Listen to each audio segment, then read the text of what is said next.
Muito bem, eu vou colocar aqui o capítulo 12 de Mateus. Eu quero que vocês prestem muita atenção quando chegar nesses versículos aqui.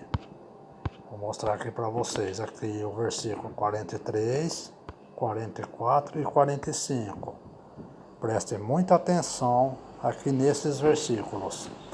Tá bom? Eu vou colocar aqui o áudio para vocês ouvirem. Capítulo 12. Por aquele tempo, Jesus estava caminhando pelos campos de cereal num sábado. Seus discípulos, sentindo fome, começaram a colher espigas e comê-las. Alguns fariseus os viram e protestaram. Veja, seus discípulos desobedecem à lei, colhendo cereal no sábado. Jesus respondeu. Vocês não leram nas Escrituras o que fez Davi quando ele e seus companheiros tiveram fome? Ele entrou na casa de Deus e com seus companheiros comeram os pães sagrados, que só os sacerdotes tinham permissão de comer. E vocês não leram na lei de Moisés que os sacerdotes de serviço no templo podem trabalhar no sábado? Eu lhes digo, há alguém aqui maior que o templo. Vocês não teriam condenado meus discípulos inocentes se soubessem o significado das Escrituras. Quero que demonstrem misericórdia e não que ofereçam sacrifícios, pois o Filho do Homem é Senhor até mesmo do sábado. Então Jesus foi à sinagoga local, onde viu um homem que tinha uma das mãos deformada. Os fariseus perguntaram a Jesus, a lei permite curar no sábado? Esperavam que ele dissesse sim, para que pudessem acusá-lo. Jesus respondeu, se um de vocês tivesse uma ovelha, e ela caísse no poço no sábado, não trabalharia para tirá-la de lá? Quanto mais vale uma pessoa que uma ovelha? Sim, a lei permite que se faça o bem no sábado. Em seguida, disse ao homem, estenda a mão. Ele a estendeu, e ela foi restaurada, e ficou igual a outra. Então os fariseus convocaram uma reunião para tramar um modo de matá-lo. Jesus, sabendo o que planejavam, retirou-se daquela região. Muitos o seguiram, e ele curou todos os enfermos que havia entre eles. Contudo, advertiu-lhes que não revelassem quem ele era. Cumpriu-se assim a profecia de Isaías a seu respeito. Vejam meu servo, aquele que escolhi. Ele é meu amado, nele tenho grande alegria. Porei sobre ele meu espírito, e ele proclamará justiça às nações. Não lutará, nem gritará, nem levantará a voz em público. Não esmagará a cana quebrada, nem apagará a chama que já está fraca. Por fim, ele fará que a justiça seja vitoriosa. E seu nome será a esperança de todo o mundo. Então levaram até Jesus um homem cego e mudo, que estava possuído por um demônio. Jesus o curou, e ele passou a falar e ver. Admirada, a multidão perguntou, será que este homem é o filho de Davi?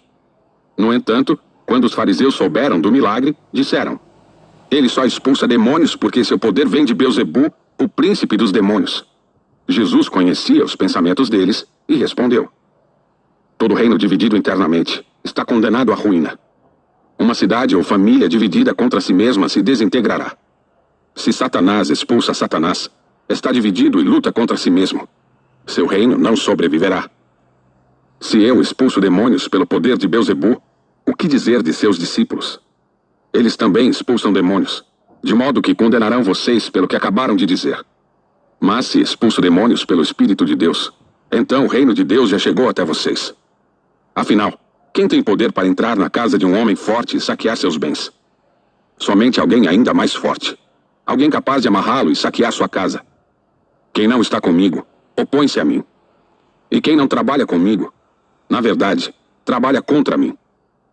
Por isso eu lhes digo, todo pecado e toda blasfêmia serão perdoados. Mas a blasfêmia contra o Espírito não será perdoada. Quem falar contra o Filho do Homem será perdoado. Mas quem falar contra o Espírito Santo não será perdoado, nem neste mundo, nem no mundo por vir. Uma árvore é identificada por seus frutos. Se a árvore é boa, os frutos serão bons. Se a árvore é ruim, os frutos serão ruins. Raça de víboras! Como poderiam homens maus como vocês dizer o que é bom e correto? Pois a boca fala do que o coração está cheio. A pessoa boa tira coisas boas do tesouro de um coração bom. E a pessoa má tira coisas más do tesouro de um coração mau. Eu lhes digo, no dia do juízo, vocês prestarão contas de toda a palavra inútil que falarem. Por suas palavras vocês serão absolvidos, e por elas serão condenados. Alguns dos mestres da lei e fariseus vieram a Jesus e disseram: Mestre, queremos que nos mostre um sinal de sua autoridade. Jesus, porém, respondeu: Vocês pedem um sinal, porque são uma geração perversa e adúltera. Mas o único sinal que lhes darei será o do profeta Jonas. Pois assim como Jonas passou 3 dias e 3 noites no ventre do grande peixe, o Filho do Homem ficará 3 dias e 3 noites no coração da terra. No dia do juízo, os habitantes de Nínive se levantarão contra esta geração e a condenarão. Pois eles se arrependeram de seus pecados, quando ouviram a mensagem anunciada por Jonas. E vocês têm à sua frente alguém maior que Jonas. A rainha de Sabá também se levantará contra esta geração no dia do juízo e a condenará, pois veio de uma terra distante, para ouvir a sabedoria de Salomão. E vocês têm à sua frente alguém maior que Salomão. Quando um espírito impuro deixa uma pessoa, anda por lugares secos à procura de descanso, mas não o encontra. Então diz: Voltarei à casa da qual saí. Ele volta para sua antiga casa e a encontra vazia, varrida e arrumada.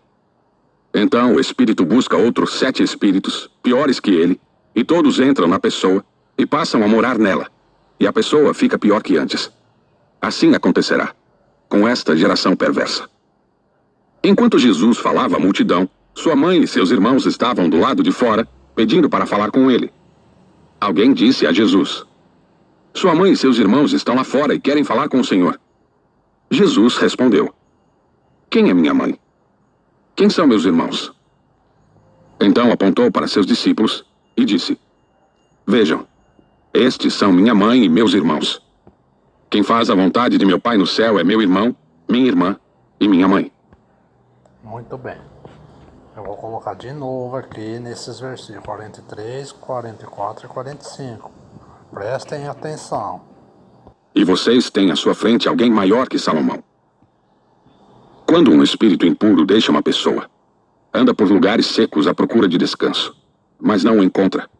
Então diz: Voltarei à casa da qual saí.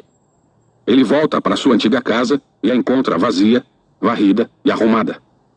Então o espírito busca outros 7 espíritos, piores que ele, e todos entram na pessoa e passam a morar nela, e a pessoa fica pior que antes. Assim acontecerá com esta geração perversa. Muito bem, agora eu vou explicar o que isso significa.